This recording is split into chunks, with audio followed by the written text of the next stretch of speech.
Can you guys see that over there? It looks like there's a freaking huge insect. A man holding a phone and filming shouts and points forward. A second later, a black shadow darts towards him, making him gasp in shock and quickly back away. This is a video that's going viral on YouTube. A male student watches in amazement, wondering if it's real, but the person next to him immediately denies it, saying this kind of thing is nothing new on YouTube. Besides, there's no way an insect that big could exist in this world. Being that big, it's no different from a person. A young man with a center-parted hairstyle watches and remarks that it's pretty cool. Something with a human body but insect wings, just like a superhero in an American movie. While they're laughing and talking, another male student appears, takes the phone and watches. The group turns and recognizes the newcomer as Suchan. After watching, he comments that there's nothing cool about insect wings and asks the center-parted guy if he doesn't find it creepy. Putting that aside, Suchan asks the group if they want to go drinking with some girls from their department. As he finishes, the other three young men look weary because they just went yesterday. Besides, they only agreed to go just to meet Suchan. Hearing this, Suchan considers cancelling the drinking party, but the whole group instantly changes their attitude, bowing and assuring him they will definitely be at the meeting spot. Just as he appears, Suchan is an exceptionally outstanding student, a star with over 5,000 followers and always getting A+ grades. He is always busy with meetings. If you look at it in terms of the food chain, he's at the most powerful position. To be a bit childish, this university is divided into two types of people. Carbon once said that in this society, there are only the strong and the weak. Humans also live in herds like animals, similar to ants and lions. No matter the form, a hierarchy always exists. Suchan is the object of attention and envy for the entire university. In other words, he's the strongest one here, a position that makes his student life perfect. As they're walking, the big guy suddenly asks Suchan if he'd mind if another girl joined them for dinner. When Suchan looks curious, this guy points in one direction with a mischievous smile. Next to them, a pink-haired girl cheerfully calls out, "Suchana," and in Suchan's mind, the name Mihai echoes. With a radiant look, Mihai walks over and asks if Suchan's group is going to eat. The big guy whispers that she's Suchan's unofficial girlfriend, which surprises the center-parted guy. The four-eyed guy, on the other hand, thinks Suchan is lucky and is incredibly jealous. Before Suchan can answer, the big guy suggests that Mihai join them for drinks. The center-parted guy adds that Suchan is going too, which makes Mihai drool with excitement and quickly agree. Seeing this reaction, the big guy is even more certain that she's Suchan's unofficial girlfriend. Seeing Mihai's hands about to touch him, Suchan's expression suddenly turns serious, and he decisively pushes her away. This confuses the whole group, and they ask what's wrong, but Suchan doesn't explain. He struggles to apologize, saying his stomach feels a bit upset, and he has to leave first. With that, Suchan leaves, leaving the group bewildered and gossiping. The four-eyed guy isn't too surprised, because this isn't the first time Suchan has acted like this, while the center-parted guy grumbles that Suchan must be on his period. Just then, Suchan adds that he had a wrestling match yesterday and is a bit tired, but this excuse only makes the group more annoyed. What kind of department in this school would have wrestling? After walking a short distance, Suchan sighs, feeling that his recent excuses were foolish. In reality, he has a secret that no one can know. Looking at a blonde male student, Suchan feels that he and the boy are no different. At the beginning of the semester, the blonde guy was very different from how he is now, always popular with everyone. But after some time, he is now always alone. For one reason, he let everyone see his inferiority complex. That day, everyone was gathered chatting over drinks. Perhaps due to an alcohol allergy, he started to break out in an itchy rash. Faced with the fearful expressions of those around him, he left immediately after. After that incident, he lost his confidence and is always alone. Suchan comments that it's very dull because everyone has their own secrets. Once you let people know about your inferiority complex, it's like exposing your weakness to the world. The reason an elite person like Suchan tells such a story is because he also has an inferiority complex. Taking off his outer shirt, Suchan reveals a pair of insect-like wings on his back. Recalling the words of the center-parted guy, Suchan doesn't find them cool at all, but rather disgusting. The cause of this was a dragonfly. When he was a middle school student, Suchan sprayed insecticide on a dragonfly that flew into his room. Immediately after, the dragonfly suddenly turned into a fine powder. The biggest mistake was that Suchan decided to taste that powder. After a period of fatigue and vomiting, Suchan gradually fell asleep, and the next day wings suddenly grew on his back. He fell asleep in fear, constantly thinking about how to hide the wings and live a normal life. Suchan tried to limit contact with people out of fear of his wings being exposed. Just like that, Suchan, all by himself, successfully got into university. But what tired him was the loneliness that made him feel like living was worse than death. So upon entering university, Suchan was determined to change. And the first thing was his wings. He folded the wings and wrapped them up easily. From then on, his confidence gradually returned, creating an unexpected change. Someone once said that confidence is the first requisite for great undertakings. Since then, many more people have gathered around Suchan. But he understood that once the wings were revealed, this perfect student life would end. In fact, Suchan really wanted to hang out with Mihai, but these wings always got in the way. They seemed to want to remind him that they were also a part of his body. If he didn't let them out from under his shirt regularly, it would be like a person sitting for too long whose muscles couldn't take it anymore. Therefore, Sushan had no other choice but to secretly let them out, but he couldn't let anyone see them. Especially Mihai. Even if he died, he wouldn't let her see him like this. As Sushan stepped out of the bathroom, he unexpectedly ran into Mihai. Frozen for a second, both of them screamed in shock. Sushan slammed the door shut with godlike speed, while Mihai turned away and asked why Sushan came out without any clothes on. Behind the door, Sushan was sweating bullets, his expression extremely tense. Considering Mihai's reaction in his mind, she probably hadn't seen the wings yet. As he thought this, Sushan asked Mihai why she was here. It turned out those guys said they would gather for drinks at Sushan's place. So they gave her the address and told her to come first to check it out. Hearing this, Sushan was so angry he gritted his teeth, wishing he could chop up those presumptuous guys. After a moment of silence, Mihai asked if Sushan really left because of a stomachache. It wasn't just today. This had happened many times. Every now and then Sushan would have a pain somewhere. At this point, Mihai asked Sushan if he was hiding something. This question made Sushan's face go pale as a sheet, and he quickly denied it. His voice couldn't help but tremble a little. After he spoke, they both fell into silence. Suddenly, Mihai put down the things in her hands and told Sushan to come out. Curious, Sushan peeked through the door and saw Mihai waiting, insisting he go to the movies with her. If he didn't go, she would sit there until Sushan came out. Sushan, terrified, shouted that he was sick, but Mihai said she already knew everything. Sushan was always alone thinking about something as if trying to hide a big secret. But he wouldn't tell her, which hurt her feelings and made her feel sad. Mihai asked if Sushan remembered how he had saved her from the upperclassmen at the beginning of the semester. She admitted that Sushan's actions were a bit of an abuse of power and very embarrassing, but even so, she was truly grateful for it. So if Sushan didn't hate her, she wanted to abuse her power in return and listen to his troubles. Sushan felt relieved, silently thanking Mihai in his heart. But in the end, Sushan still couldn't let her see the wings. And so Sushan and Mihai set off for the movies, unaware of a mysterious figure following them from behind. He identified Sushan as prey, just like a mantis eating a dragonfly. On the way, Mihai enthusiastically helped other students fill out surveys, despite Sushan's advice that it was almost time for the movie. Helpless Sushan could only let her be because Sushan was too kind-hearted to refuse to help others. Afterward, Mihai even got a piece of candy and showed it off to Sushan. Looking at her, Sushan suddenly had the thought of wanting to date her. During the movie, Mihai accidentally spilled water on her shirt and quickly got up to find the restroom. Sushan watched her, wondering when he would be confident enough to reveal the secret of his wings. And when Mihai knew everything, would she still treat him the same way she did now? As soon as he had the thought, Sushan answered himself. She would definitely be terrified. Everyone would look at him like a monster. He was already very content with the way things were. Suddenly, the screen went black along with the lights plunging the space into darkness. Then a cinema employee ran in, shouting for everyone to get out quickly. He said there was a very dangerous armed individual in the building. The people in the theater wondered if this was some kind of event, but the male employee frantically denied it. He urged them to move quickly according to his instructions. Just as he was about to say more, the employee's body was suddenly thrown forward. A closer look revealed he had been impaled by something like a sharp blade and lifted high into the air. Witnessing this scene, the people in the theater were terrified and fled in a panic. Screams filled the space, mixed with countless cries for help. Sushan stood frozen, wondering what the hell was happening. Did that guy just kill someone? Trying to calm himself, Sushan wanted to leave, but Mihai hadn't returned yet. The man looked at Sushan like a piece of meat drooling. "Found you my prey," he said as he lunged at Sushan. Sensing danger, Sushan instinctively dodged a series of slashes. He was shocked to realize that the blade was actually the man's hand. Sushan's pupils contracted as he looked at the man, wondering what kind of monster he was.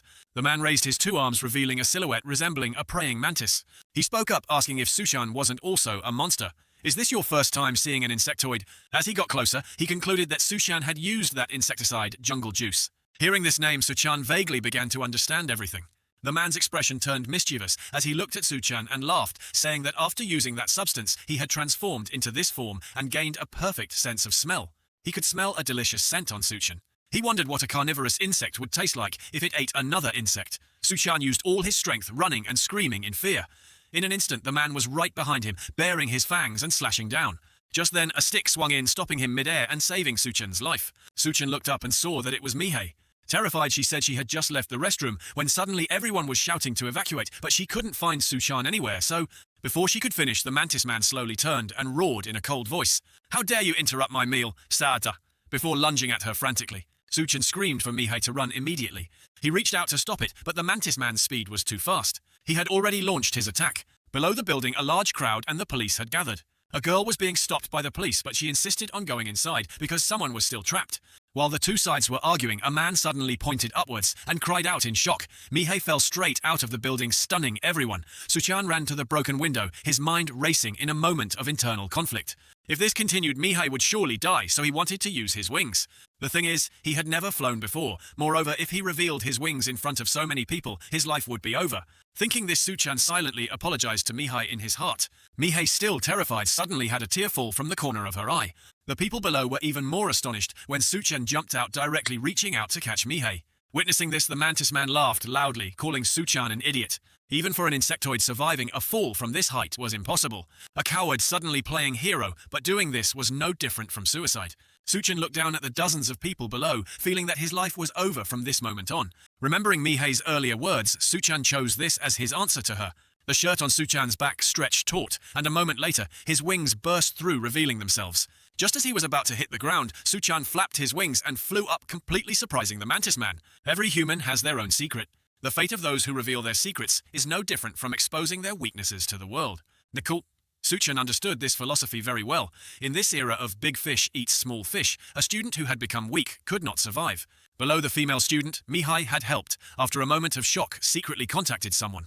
The person on the other end suggested ignoring Suchan, but she thought it would be better to bring him to their school.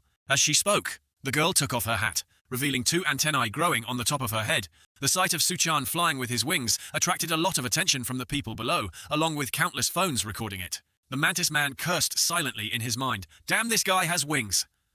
While also guessing what kind of insectoid Suchan was. On Suchan's side, he checked Mihai and saw that her head was bleeding and she had fainted.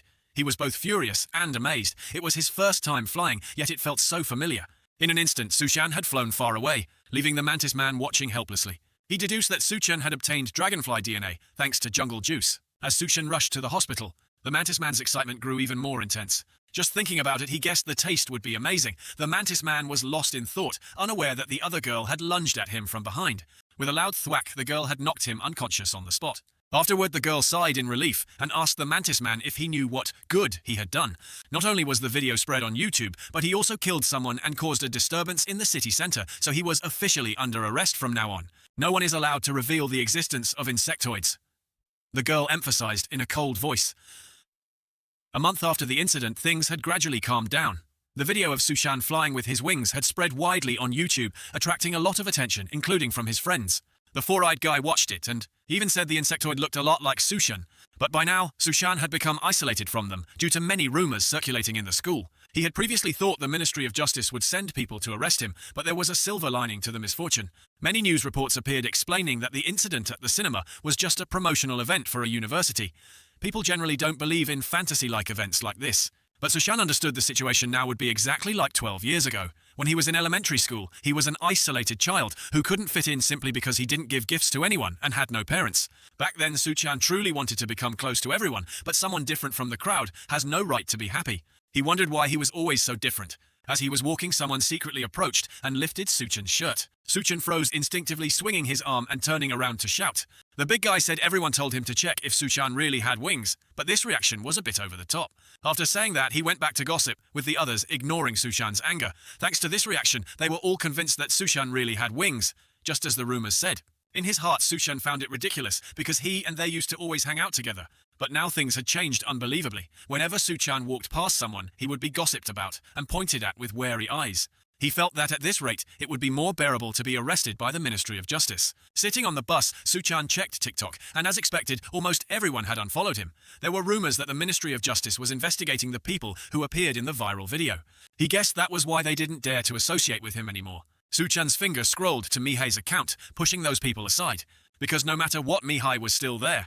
That day she had fainted and been hospitalized, and today Suchan heard she had woken up. Remembering the things Mihai had said, Suchan's mood lifted a little, because for him, just having Mihai was enough. It was just unexpected that when she saw him, she screamed and warned him not to come closer. Suchan's smile slowly faded as he quickly asked Mihai what was wrong. Hearing the scream, hospital staff rushed to pull Suchan out, but he didn't care at all.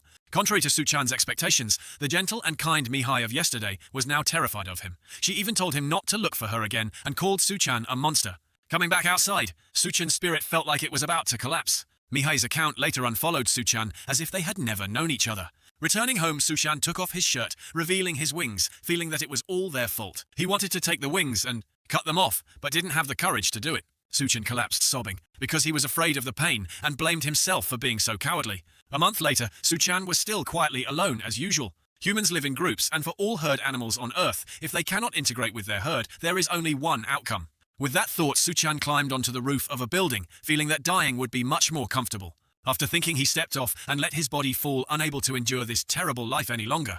But the wings on his back disobeyed, unconsciously spreading out and catching Suchan. Even death couldn't be on his own terms, which made Suchan find it even more disgusting. Just then, the female student appeared in front of Suchan, saying she was so jealous and wished she had a pair of wings too. Suchan's eyes widened, wondering when this girl had gotten here. But more importantly, how could she run on a wall like that? The girl continued asking if Suchan was stupid for trying to jump off a building to commit suicide when he had wings. Taking off her hat, the girl offered to show Suchan how to become a normal person again. Suchan's jaw dropped, not thinking there was a way to go back. Furthermore, this girl was also an insectoid like him. Back inside the house, Suchan didn't waste words and asked the girl how he could return to his original state. The girl didn't answer right away, instead giving Suchan a condition to come for an interview at her school. She said the professor there would explain everything directly. Countless questions popped into Suchan's head, wondering if she was telling him to interview at a university. The girl continued saying she would wait for Suchan by the bus and that he just needed to follow her. Suchan asked how he could trust her, since that mantis man had tried to kill him before. The girl bluntly told Suchan that if he didn't believe her, he could go back up there and jump again. But if he trusted her and followed, he wouldn't be alone anymore. After a moment's thought, Suchan decided to follow, even though he wasn't 100% convinced, but he had nowhere else to go. Later on the bus, the girl took out a can of insecticide and asked Suchan if he knew what it was. According to her, this thing could mix human and insect DNA. For a time, it sold very well because just one spray could kill any pest. But the problem with this substance was that it would mix the DNA of the dead insect with any person nearby. That's why Suchan's wings were like that mantis man's, a transformation after the DNA was mixed. After hearing this, Suchan angrily asked, what damn fool invented this? The girl didn't know because all information related to that company was still a mystery. But one thing was certain, this substance was released to the market through a trading company, and many people had been contaminated. Suchan couldn't understand why no one knew about something this big, and the girl explained that all traces of people like them had been erased. Just as Suchan was about to ask another question, the vehicle arrived. Suchan followed the girl out and discovered they were still in a tunnel. While operating a control panel, the girl asked Suchan where tunnels are usually built. Suchan replied, in mountains. But before he could finish, a blinding light shone straight into his face. The girl added that people like them were very hesitant to appear in front of others, so living in seclusion was the best option. Pointing inside, the girl declared they had arrived. What caught Suchan's eye was an incredibly large school that encompassed an entire forest, and this was the Nest School campus. Suchan stared wide-eyed, not understanding how a place like this could exist inside a mountain. Before he could recover from his surprise, Suchan's pupils contracted as he saw countless insectoids freely moving about. The insect parts on their bodies were completely exposed, unconcealed. Suchan's whole body trembled in shock, unable to believe such a place existed in the world. At the same time, the captured mantis man happened to see Suchan appear here as well. Seeing him stop, a guard behind him questioned him loudly and then jabbed him directly with a baton. While jabbing him, he asked if the mantis man missed the outside world, telling him to wake up from his dream because he would now have to live the rest of his life in a lab. The mantis man groaned from the jabs, but paid no mind, only thinking of his dragonfly prey. Suchan looked around and asked loudly if everyone here was an insectoid. Before he could finish, the girl confirmed that they were all contaminated by jungle juice. Although it was called a university, this place was actually a protected area for people like them. It was just that with this number of people, Suchan felt it was truly too many. It was for this reason that the girl said he wouldn't be alone anymore. At this point, the girl hedged and said she was going to the faculty office and let Suchan look around on his own. She also mentioned that he was the only new student this semester. Afterwards, Suchan walked all around the school, still unable to believe there was a university in Korea, just like a forest, with everyone from children to the elderly. All of them had insect-like parts, and importantly, they didn't hide it. Walking a bit further, Suchan came across a man sitting cross-legged like a statue. His body was covered in honey, attracting a swarm of beetles to suck the nectar. He called them nutritious protein, caught them, and put them in his mouth, chewing noisily. Witnessing this, Suchan couldn't help but grimace and quickly walked away. He felt that no one here was normal. Suddenly, the man grabbed Suchan's shirt, lifted him up, examined his wings, and wondered what kind of insect he was. Suchan quickly regained his senses, shouted loudly, and hastily flapped his wings to move away from the man. The man acted as if nothing had happened, remarking that Suchan kept his wings under his shirt, yet they were still flexible. They even looked quite beautiful, indeed, not bad wings. Then he asked Suchan why he had to hide them like that. Suchan, still not over his panic, suddenly remembered the sight of a terrified Mihai, and his mood sank. He told the man he came here to make them disappear, and then turned to leave. The man remained silent, not replying, and watched Suchan's back, cursing him for being a weirdo. Not long after, Suchan was taken to meet Professor Maduyun. According to him, he had heard reports about Suchan before. After a few greetings, he got to the main point of today's meeting. Turning on the screen beside him, he said he would show Suchan how to return to being a normal person. But first, he would show him a video. As he finished speaking, the screen showed a graduate speech followed by the Cinderella presentation ceremony for the valedictorian. As Suchan watched, he wondered to himself what Cinderella was. In the video, the valedictorian insectoid was seen holding a glass containing some liquid and drinking it. A second later, this person suddenly started convulsing and staggering as if stimulated. Suchan's pupils contracted as the insectoid momentarily transformed back into human form. Excited, Suchan quickly asked what the person had just drunk. Maduhyun calmly explained that their university's research institute had accidentally invented it while studying jungle juice. By applying the principles of jungle juice, they were able to separate and remove the insect DNA. To put it simply, this substance is the medicine to return to being a normal person, and its name is Cinderella. As he spoke, Maduhyun held up a bottle of the medicine. It took Suchan a moment to process all the information, and then he begged the professor for that bottle of medicine. But in this society you only get what you work for. The professor said he couldn't do that. When Suchan asked why, he explained that Cinderella was not an easy medicine to make. It's a liquid medicine concentrated from jungle juice, so the quantity is very limited. He was very sorry, but the truth was turning everyone back into humans was impossible. However, if he wanted to get it, he just needed to enroll here and graduate as the valedictorian. After hearing this, Suchan stood there silently, his mind filled with countless thoughts. He wondered what this school was all about. Back outside, Haejin asked Suchan what he planned to do. Suchan saw that giving the medicine only to the valedictorian was clearly a way to force enrollment. Haejin replied that the choice was Suchan's because if he hated the idea of enrolling, he could still live here. Besides, even if he did enroll, becoming the valedictorian was not easy at all. Suchan interrupted, saying it was fortunate that their condition wasn't money because when it came to grades, he was more than confident. At this point, Suchan chose to register for enrollment. A few hours later, at the entrance to the lecture hall, countless students were gathered chatting excitedly. It didn't take Suchan long to complete the enrollment registration procedures. Listening for a bit, he noticed the people here talked just like normal students, so he remarked that this school wasn't bad. And the reason Suchan's process was so smooth was all thanks to Haejin's help. Seeing Suchan's confusion, she had already written down some general education courses and told him that when registering, he just needed to sign up for one of the 3 on the list. Remembering this, Suchan opened the book and saw that the course names were all very strange. If Haejin hadn't confirmed it, he would have thought she gave him the wrong notebook. Among them, Suchan was drawn to the Principles of Nest Defense course because many people got A's, and moreover, there were no group assignments. And the professor in charge of this course was Maduhyun. Suchan judged him to be quite gentle and decided to register for Professor Ma's class. What Suchan didn't expect was that this school gathered all the students in a classroom to register. Obviously, at other schools, you could just go to an internet cafe to register. Suchan was still thinking this school must have a lot of high-end computers when something suddenly flashed past his face. Looking closer, he saw it was a male and a female student fighting tooth and nail. This scene quickly attracted the attention of Suchan and those around him. The girl grabbed the male student's collar, pinned him down, and relentlessly threw punches while cursing at him. It was because she had previously told the male student not to let her see his face in school, yet he still showed up. The male student, not giving in, kicked the girl in the groin and yelled, "Are you crazy? Why do you always like to pick a fight, you psycho?" Suchan wasn't too surprised by this scene, as it was no different from the university he used to attend. Suddenly a voice came from nearby saying, "Don't be scared." Suchan turned to look, but a figure had already sped past. The voice added that he would see scenes like this as a daily occurrence. The girl who was pinning the guy down was suddenly lifted up, and the male student was also grabbed. Just like that, Haejin gently tossed them to either side as if throwing objects. Suchan watched this scene frozen on the spot. The female student fell flat on her face, and the male student wasn't any better off. He struggled to sit up and asked through gritted teeth, "Which son of a bitch?" The reply was a familiar voice. "Fighting already at the start of the semester, you guys must be in a great mood." Recognizing the person as Haejin, the male student yelled, "Department Representative Aust." Hearing this, Suchan vaguely understood, feeling that this girl was incredibly strong. He couldn't believe he would have to study with people like this. Later, Suchan returned to the lecture hall to wait for the course registration time.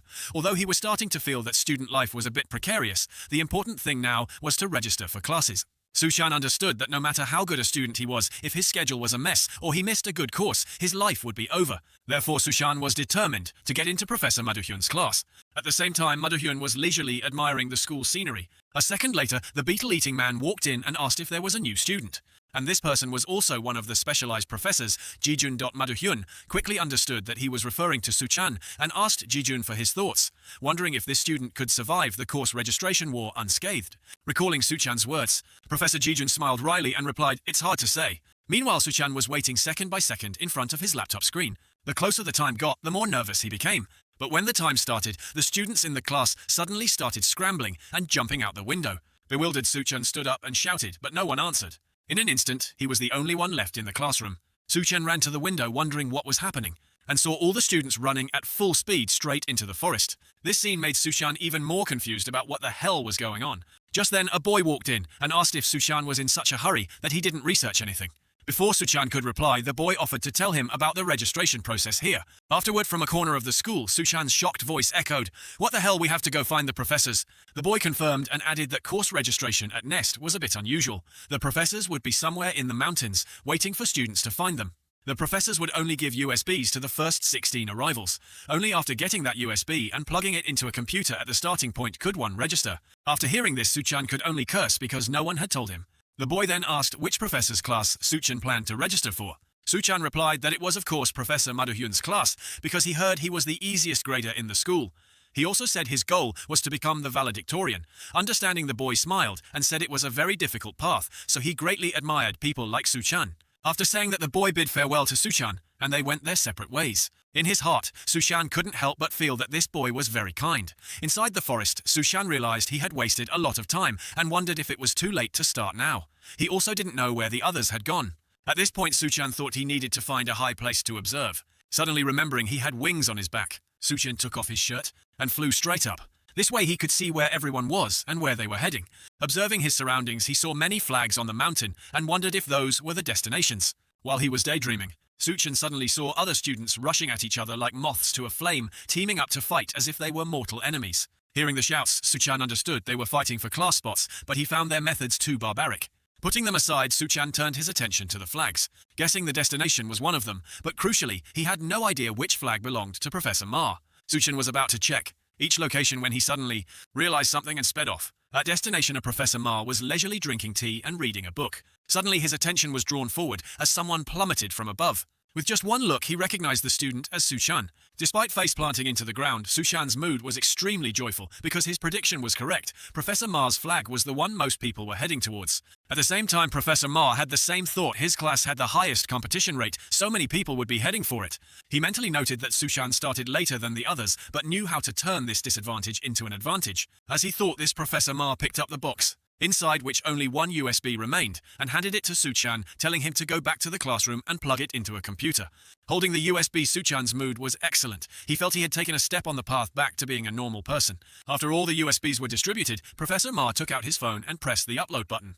Hearing a notification, Suchan opened his phone and saw a message from Professor Ma. It listed the names of those who were holding the USBs for the Nest defense class. Faced with this, Suchan couldn't understand its purpose at all. At the same time, Professor Jijun also received the message and was surprised that Suchan had gotten a USB. He chuckled, remarking that the main course of the party was just beginning. Not just Suchan and the professors, but all the students in the school received the message. In an instant, a group of people had secretly surrounded Suchan.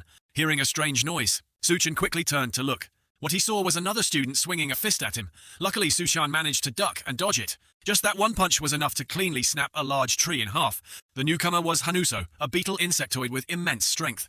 Suchan didn't understand what was happening and could only flee in a hurry, but he was surrounded on all sides by people targeting him.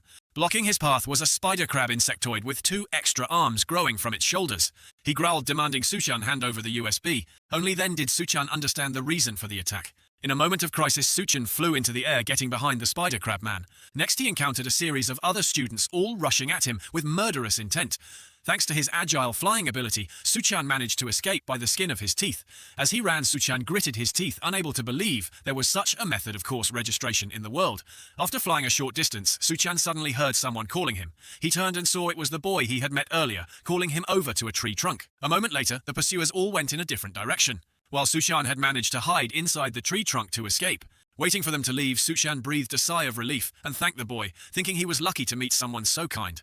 The boy shyly said, "It was nothing, because you're wrong, big brother." When Suchan opened his eyes, he found the boy had used his hand to inject a poisonous stinger into his forehead. Immediately, Suchan's body went limp and he collapsed, letting the boy take the USB from his hand. He explained that it was because Suchan had been stung by a honeybee, so his body would be paralyzed for a while. Then he put on a provocative expression and asked Suchan what was wrong. "Did you really think I was helping you?" he sneered, telling Suchan to wake up, because everyone here was an enemy and he wasn't stupid enough to help his foe. This was a battle where only the strong could survive, and that was the purpose of this registration method. He promised to use it well and told Suchan to learn his lesson and try registering again next year, although guys like Suchan had no chance of becoming valedictorian. Thinking of the word valedictorian, Suchan used all his remaining strength to pull out the stinger. Without Cinderella, he couldn't return to being a normal person. With this thought, Suchan once again flew up high, chasing after the boy. Seeing this, the boy let out a small "oh," but showed no fear. He provoked Suchan, asking what he would do now, since the poison would soon spread throughout his body. Despite his efforts, the distance between Suchan and the boy grew larger and larger. Suddenly, Suchan's eyes underwent a transformation, allowing him to see every movement of the boy clearly. Dragonflies are known as the kings of hunting, with a success rate of up to 95%. The key feature that helps dragonflies achieve this rate is their eyes. A dragonfly's eyes are composed of many honeycomb-like lenses that can observe every subtle movement in 360 degrees. Thanks to such amazing eyes, dragonflies can easily read the movement direction of their prey, thereby predicting movements to initiate a hunt. And this was the first time Suchan had the thought of catching someone unconsciously, awakening the feeling of the hunt. Thanks to his eyes, Suchan soon closed in behind the boy. Before the boy could react, Suchan landed a solid punch right in his face. At the same time, Hejin had completed her registration and let out a sigh of relief. Suddenly, the blonde guy turned and asked if the person she brought was okay. He asked if Hejin also knew that many people were targeting Professor Ma's class. Moreover, if you didn't enroll in time, you would automatically be marked as absent. Faced with this, Hejin didn't answer, but fell into deep thought. Suchan threw a full-force punch, causing the kid to drop the USB he was holding. Seeing this, Suchan quickly flew after it to catch it. But unexpectedly, another student snatched it first. This girl's speed was very fast. In an instant, she had left Suchan far behind. Calming down, Suchan was about to give chase, but realized the kid had been knocked unconscious by the punch. He knew very well that if the kid fell from this height, he would surely die. Looking towards the USB, Suchan felt that saving the kid was impossible. He reasoned that the kid started the trouble, so this was his own doing. Just as the kid's head was about to hit the ground, Suchan suddenly appeared and pulled him up. Despite his efforts, Suchan couldn't pretend not to see because he was still human. Suchan quickly threw the kid onto a treetop and then chased after the female student, but he had already lost her trail. With the poison already in his system, Suchan staggered and fell straight to the ground. With his consciousness fading, his body was completely unable to move. He didn't know how long had passed before. Suchan heard someone's voice and gradually regained consciousness. In front of him was Professor Jijin telling him to get up. Seeing this, Suchan sat up, wondering how long he had been unconscious, and at the same time recognized the man before him. Before Suchan could say anything, the man had already turned and walked away, asking Suchan what he was still doing there when registration was over. Checking his watch, he said there were exactly 5 minutes left, but guessed there were no more USBs. Frustrated, Suchan shouted that he was attacked first and had fainted from poison, so this was clearly cheating. Sighing, Professor Jijin called Suchan pathetic, asking, "So what? Was he trying to say he wanted the special privilege of a retest?" As Suchan was about to argue back, Jijun continued saying that in this school, strength was the most important thing. If you wanted something, you had to fight to get it, and the professors had been monitoring everything. They would prevent anything that endangered lives. Jungle Juice had turned humans into weapons and was full of dangers. In a school full of dangerous people like this, did he think just opening a book and studying was enough? If he wanted that, he could go to Nest's Citizen Protection Department and live his whole life in peace as a defective human. At this point, Professor Jijun threw a bag of snacks to Suchan, telling him if he didn't want to do anything, he could go throw out the trash. He reminded Suchan to remember to sort the trash to protect the planet, then left. Suchan was silent for a moment, then couldn't hold back and buried his face in his hands, bursting into tears. Thinking back, if he had let that kid die, maybe things would have been different better. This thought made Suchan feel even more like he was trash. He cursed angrily and was about to throw the trash in his hand when he remembered the professor's words about sorting it. As he opened it, Suchan grumbled, cursing the professor for giving him this task. Suddenly, Suchan froze and looked down when he saw a USB inside the snack bag. In his mind, he remembered Professor Jijun's words that there were 5 minutes of registration time left, and he stood there dumbfounded. Meanwhile, on Professor Jijun's side, Professor Ma walked up surprised that he had given the USB directly to Suchan like that. He asked if he didn't hate that student anymore or if there was another reason. After a moment of silence, Professor Ma replied simply, "Because I chose him to break." At the same time, Suchan was flying quickly back to the school. Realizing this speed wasn't enough, Suchan wanted to go faster, but knew he couldn't land if he closed his eyes. Suddenly, Suchan stopped, took out a pair of glasses, and put them on. With these, the wind and dust would be reduced a bit, and he could vaguely see his direction. Waiting only for that, Suchan used all his strength and flew off. Near the school, a group of people had set up an ambush waiting for students with USBs to return. Seeing someone flying towards them, they all stood up in unison to greet them with an expectant look. Unexpectedly, before they could do anything, Suchan shot past at high speed, leaving the whole group frozen in place. Regaining their senses, they quickly chased after him, wanting to steal it right in the classroom. Suddenly, the blonde guy appeared beside him and asked if he didn't know the rules. Before the group could react, they were sent flying by the blonde guy's kick. The leader got up in pain and shouted, "Which son of a bitch tripped me?" But he fell silent mid-sentence as something stabbed the ground next to him. In front of him were the imposing figures of Doha and Haesung, showing off their might. They spoke up, asking if they had forgotten that fighting indoors was forbidden. Earlier, after Haejin had enrolled, she received a message from Professor Ji, assigning her the task of helping Suchan. This made her wonder what Suchan had done, because Professor Ji wasn't the type to say such things. Suchan flew straight through the window, aiming for the laptop on the table. He quickly plugged in the USB and completed his course registration. The result was a success, but Suchan's face was still filled with alarm. After a moment, he finally dared to relax his body and let out a sigh. Even though it wasn't Professor Ma's class, there was no more time to think. Suchan could only encourage himself that if he tried hard, he could still become the valedictorian. Suddenly, a notification popped up on the laptop, catching Suchan's attention. Unexpectedly, right after registration ended, the orientation class was starting immediately. As a result, Suchan wanted to enter the class, but was dragged out by security because only students and professors were allowed in. Suchan said he was a student, but they required seeing his student ID to let him in. While Suchan was confused, Haejin arrived with a student card saying it had just been issued. Back inside, Suchan asked her if she studied here too. Haejin said this course suited her, but she had thought Suchan would prefer Professor Ma's department. Haejin told Suchan not to worry about not being able to become the valedictorian. Before she could finish, Suchan interrupted, asking who said you couldn't become the valedictorian just because the course was hard. He confidently stated that he hadn't given up on that goal yet. Entering the lecture hall, Suchan attracted a lot of attention from the students there. They had all previously seen the viral YouTube video and were whispering, feeling like he was a celebrity. Suddenly someone slammed the table and shouted, "Famous, my ass!" Haesung angrily asked if Suchan had lost his mind revealing his wings in front of so many people like that. Thanks to Suchan, they had to work like crazy for a month to change public opinion. They also couldn't get Suchan out of there because they were preventing the government from arresting people. Hearing this, Suchan finally understood why everything was covered up so quickly. Haejin stopped Haesung, saying Suchan didn't need to know, then turned to reassure Suchan not to worry. Everyone here knew that Suchan was trying to save someone, and if it were her, she would have done the same. Therefore, Haejin told Suchan he could stand tall with confidence. In his heart, Suchan thought that Haejin must have faced many difficulties, yet she still said that she was truly a good person. When Haejin left, a big guy sitting lazily at the back of the class suddenly broke into a mischievous smile. Haesung, still annoyed, wondered if Haejin helped Suchan just because he was a new student. Suddenly, someone walked up beside him. Just as Haesung started to ask a question, the big guy slammed his head down hard onto the table. Witnessing this, Suchan's eyes and mouth went wide with confusion. The big guy stretched and said he was planning to talk when everyone was here, but he couldn't sit still in those tiny chairs, which is why he dropped out. A second later, a group of people holding bats walked into the classroom, causing even more confusion. The big guy grinned and continued telling everyone to let him be the valedictorian. Faced with this situation, no one in the class dared to resist. The big guy walked up to them and said he really needed that Cinderella thing, so they didn't need to know much. Just hand over your student IDs, and he would be the only one attending class. Threatened by this group, the entire class didn't dare to move. Understanding their purpose, Suchan furiously lunged at the big guy, swinging his fist. Facing him, the big guy didn't hesitate, asking Suchan what he was doing, charging straight at his face like he was playing basketball. As he spoke, he dodged to the side, letting his underling behind him swing a bat at Suchan. After an unknown amount of time, Suchan woke up to find himself in a bed. He sat up and asked Haejin, learning that this was the infirmary.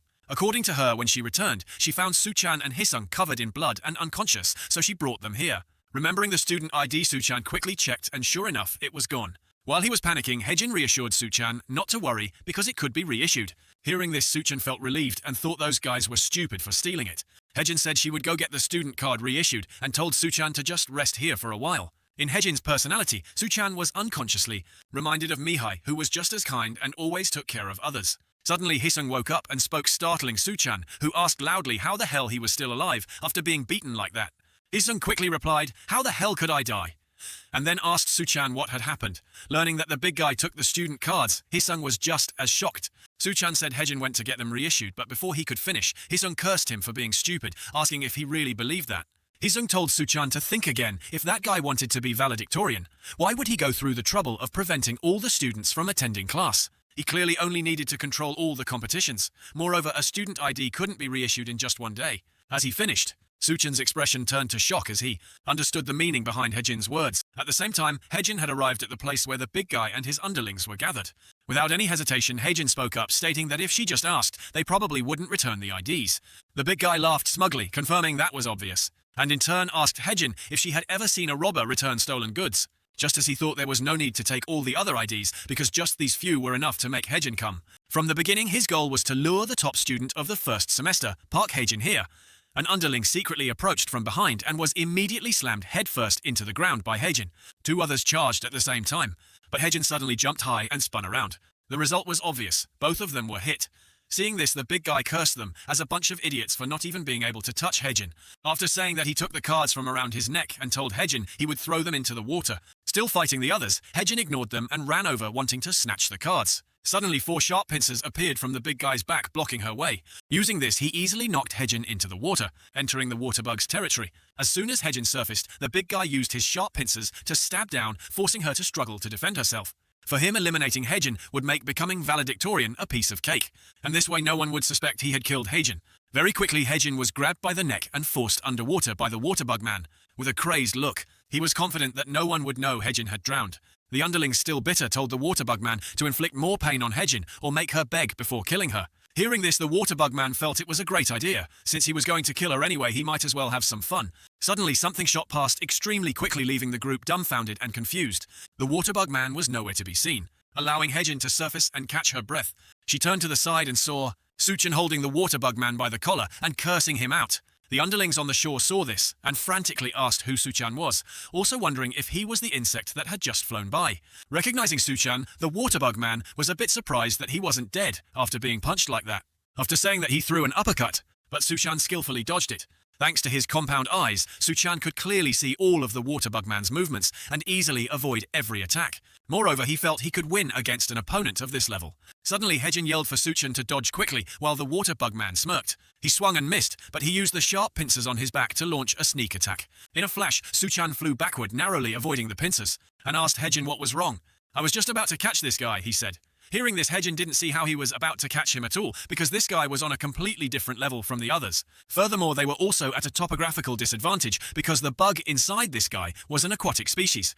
If they were caught and dragged underwater, it meant certain death. They had to get out of the lake immediately. The waterbug man held up the student cards in front of him, preventing the two from leaving.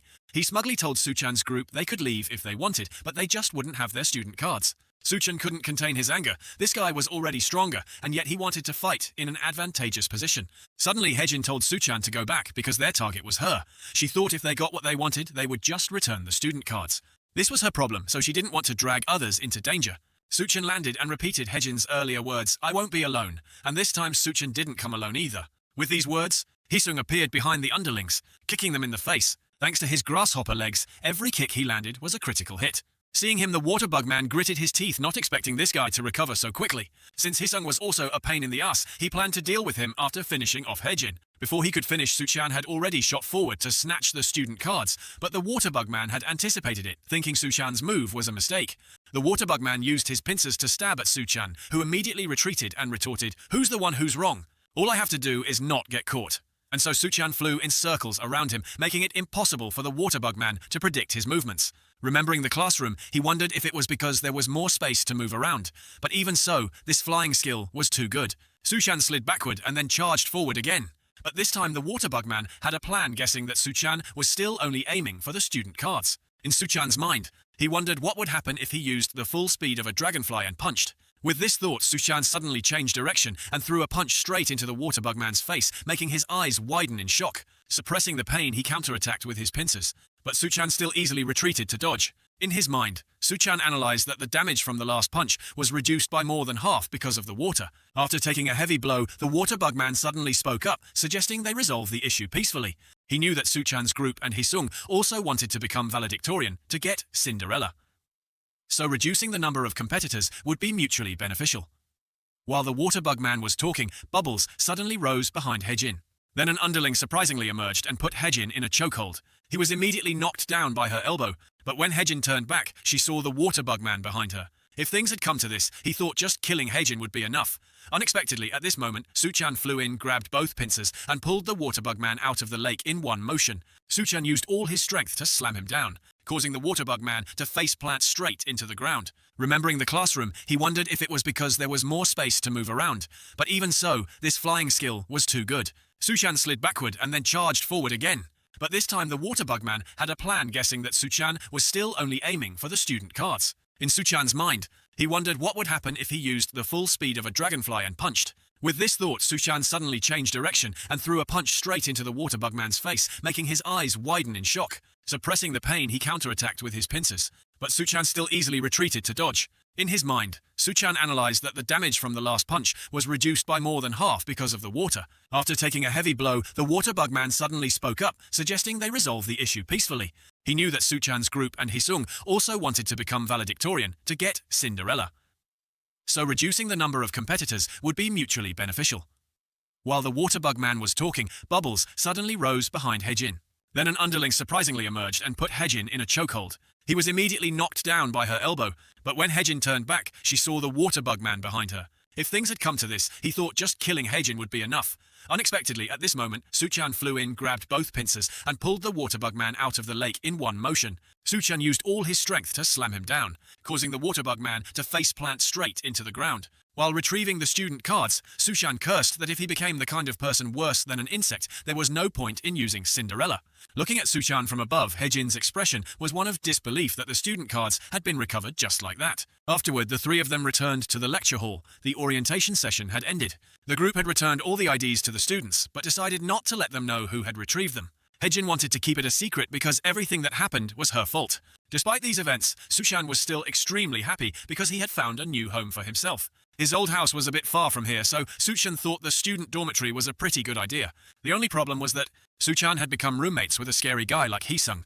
There were only two of them, yet he still wanted to drink beer. A second later, Hejin and Doha came in with snacks and drinks, apologizing for showing up unannounced. They were planning to have a welcome party, and since Suchan and Hisung happened to be in the same room, she suggested Suchan join them for a drink. Perhaps it was because Suchan hadn't had a beer in a long time since coming here. Or maybe because since his wings were revealed, Suchan had been very happy. In the forest outside Nest, the water bug man was sweating profusely after reporting his failed mission. So you couldn't kill the professor's disciple, huh? It's okay, your main purpose was to attract attention anyway. In front of him, an ant-headed woman gave a long speech and then asked the water bug man if he knew that failed predators would be eliminated. Hearing this, the water bug man was terrified and quickly said he could do better next time. This time he would kill that betch of a department representative and get Cinderella.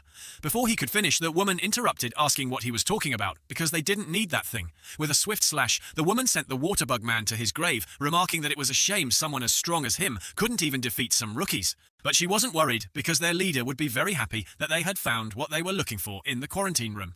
The next day in the classroom, Suchan couldn't help but feel anxious because today was the first class of the main course, Insect Combat Practice. Understanding his mood, Hejin reassured him not to be too scared. She heard they said today was just a basic test, so it probably wouldn't be anything difficult.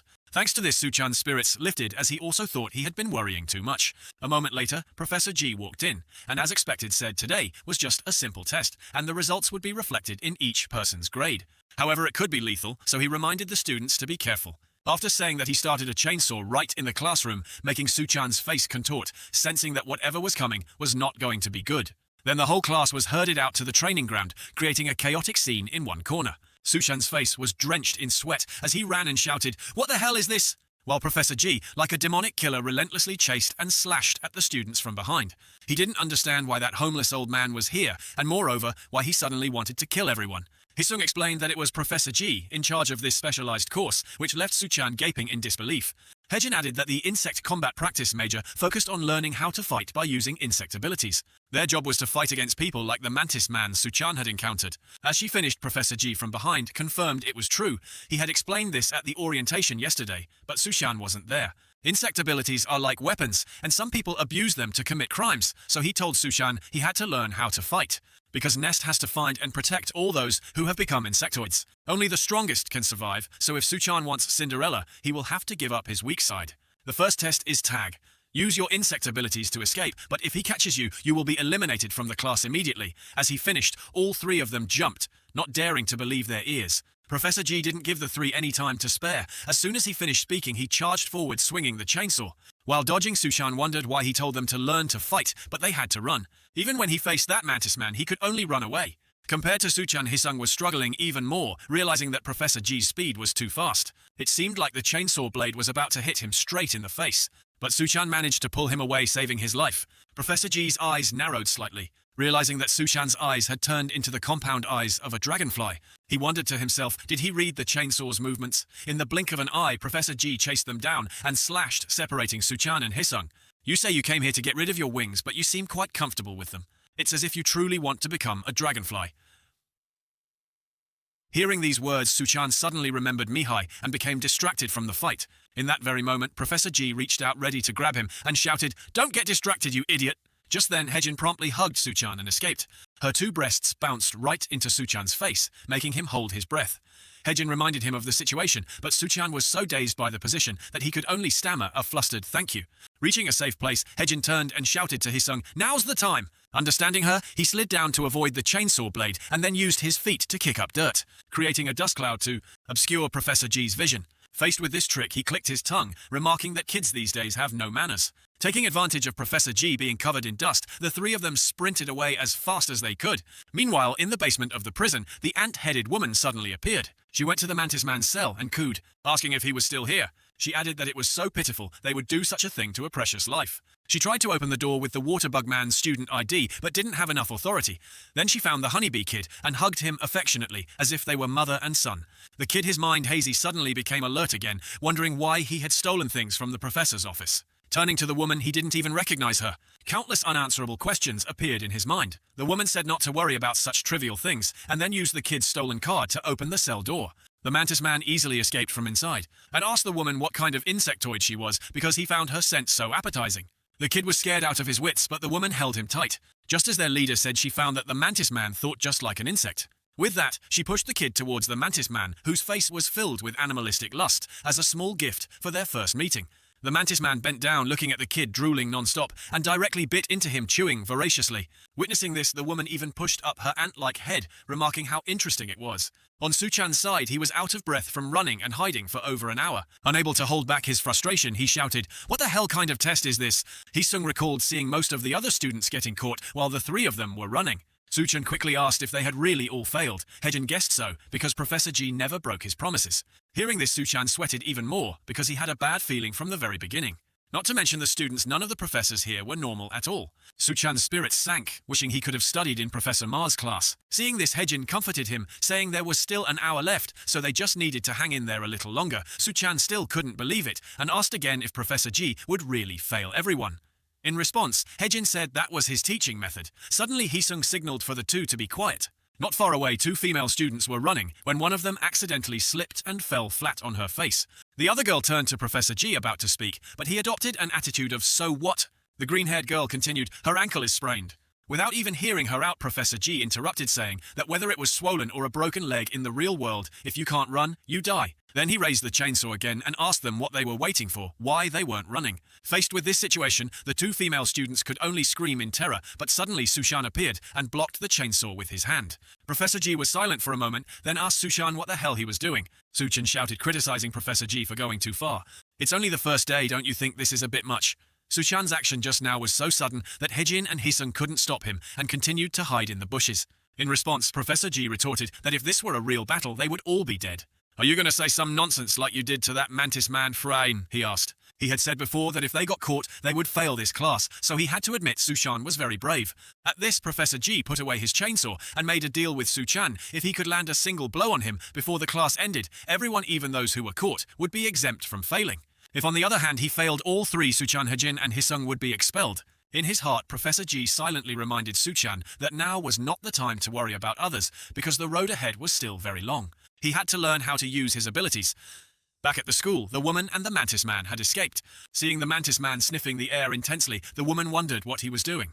Their leader was still waiting for them at the headquarters. The mantis man, drooling, replied that there was something very delicious nearby. Moreover, he knew this scent was from his dragonfly prey from before. Suchan quickly retreated and then shot up to gain momentum for an attack. He thought to himself that this wasn't difficult, he just needed to land one hit. Just as his fist was about to hit Professor G's face, the professor lightly turned his body, causing Suchan to miss. At the same time, he remarked that Suchan had never used his fists outside before, because his movements were boring and slow. "I'm afraid you couldn't even catch a fly." Not stopping, Suchan threw a flurry of punches at the professor, but no matter how he attacked the professor, easily dodged them all. His mood was even leisurely, as he continuously taunted Suchan, making him even more frantic. Hisung gritted his teeth in frustration. Professor G really wasn't holding back at all. Hejin, on the other hand, thought there was still a chance, because Suchan possessed compound eyes, and was unconsciously identifying the professor as prey. As expected, after a while of trying, Suchan managed to grab the professor's shirt, and happily struck down. Unexpectedly, with just one move, Professor G twisted Suchan, causing him to fall backward, stunning the group. He coldly asked Suchan, "Did you think the prey would just lie still to be eaten?" Only now did Suchan clearly feel the difference in strength between them, realizing he couldn't defeat Professor G. He wondered if the professor had used his insect powers, and if so, what kind. As if reading Suchan's mind, Professor G said he currently couldn't use his insect powers. He was also an insectoid transformed by jungle juice, but the power had side effects. Because he was also old, his body couldn't withstand those side effects, which was why he used a chainsaw to protect himself. Putting the chainsaw down, he continued saying that in theory, Suchan could easily defeat him, and then asked Suchan if he knew why. Just as Suchan was about to answer, he threw something down. Seeing it was a dragonfly, Suchan froze and screamed in terror. Professor G explained that it was Suchan's disgust for insects that was limiting the level of power he could use. He asked a series of questions about dragonflies, and Suchan knew absolutely nothing about them. To use your power correctly, you must accept that you are part insect. Suchan frowned, wondering, accept it. He had always hated insects, and coupled with wanting to hide the fact he had become an insectoid, he hated them even more. Who could accept becoming a monster? Suddenly the sound of clapping drew their attention. Everyone turned to see the ant-headed girl clapping, applauding that Professor G was indeed different. Seeing this person, Professor G's expression suddenly changed. The woman gave a long speech praising Professor G, but in a tone that was nothing short of mocking. In front of everyone after she finished speaking, she used her tail to send the female student next to her death. Everything happened so suddenly that Suchan could only stare. Furious, Heesung charged out to attack, shouting, "Who the hell are you?" Before he could even touch her, he was stung in the stomach by the woman's tail. Immediately, Heesung's mind became hazy. When the woman pulled the stinger out, he fell straight into her arms. The woman caressed him, telling Heesung not to worry, because the paralyzing venom meant he wouldn't feel any pain. On the other side, Suchan couldn't understand what was happening, wondering to himself if this woman was also from the school. The next words she spoke shocked Suchan even more when she mentioned she had fed someone to the other guy on the way here.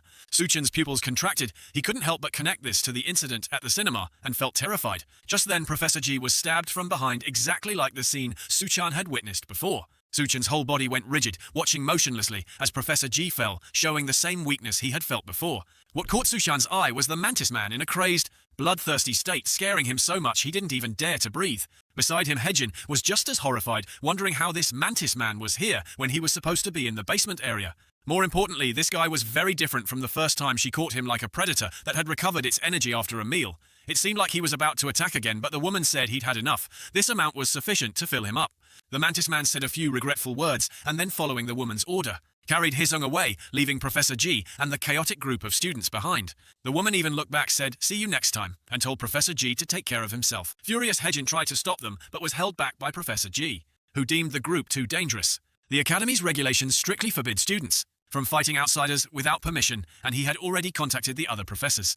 He told Hejin to let the Academy handle it and just keep herself safe. Agitated, Hejin yelled, "Who cares about damn procedures now?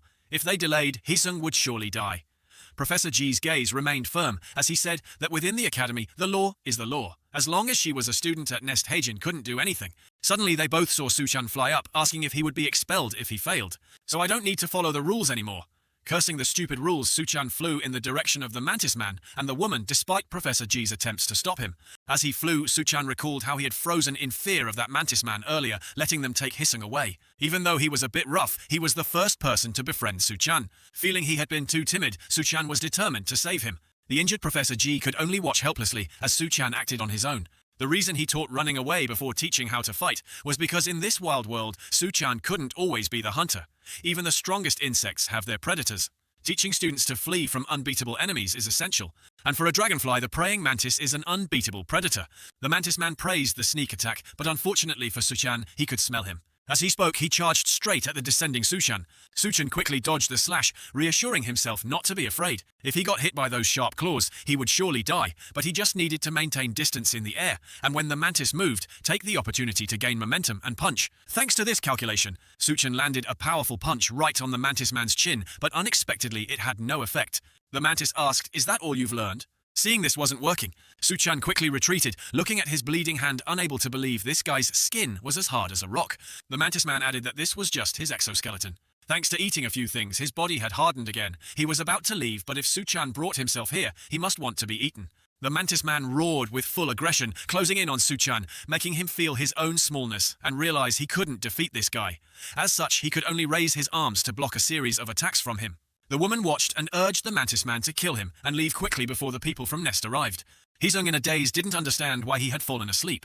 He also saw a group of people calling his name, which he found incredibly annoying. Someone walked up and reminded him that even if he couldn't do anything, he had to try not to be a burden, asking how long he planned to live so weakly. A single sentence, "Wake up, Snatsim brains," snapped Hisung back to reality. He was shocked to see that the person calling him Sushan was fighting with the mantis man.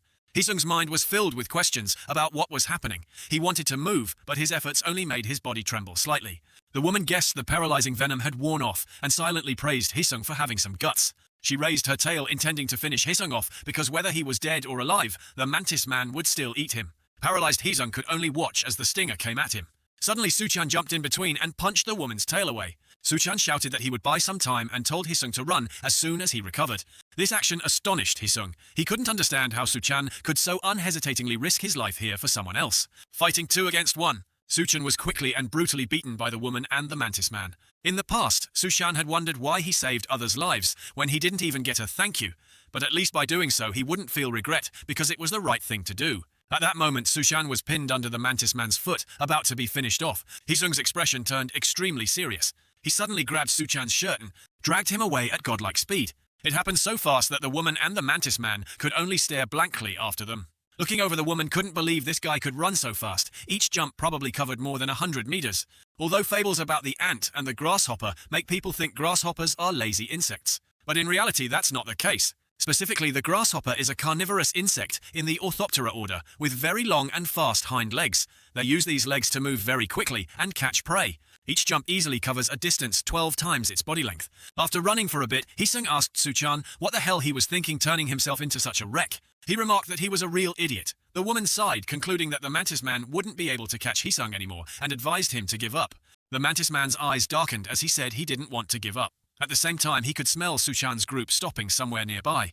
Hisung couldn't believe his ears when Suchan said he didn't want to run away. He asked in astonishment, "Do you want both of us to go take down that mantis?" He mocked that the mantis must have punched a hole in Suchan's head for him to have such an idea. Hisung went on a long rant, asking Suchan if he hadn't learned anything all day. If you can't win, running is the right thing to do. Suchan knew this point. The mantis man was unlike anyone they had fought before.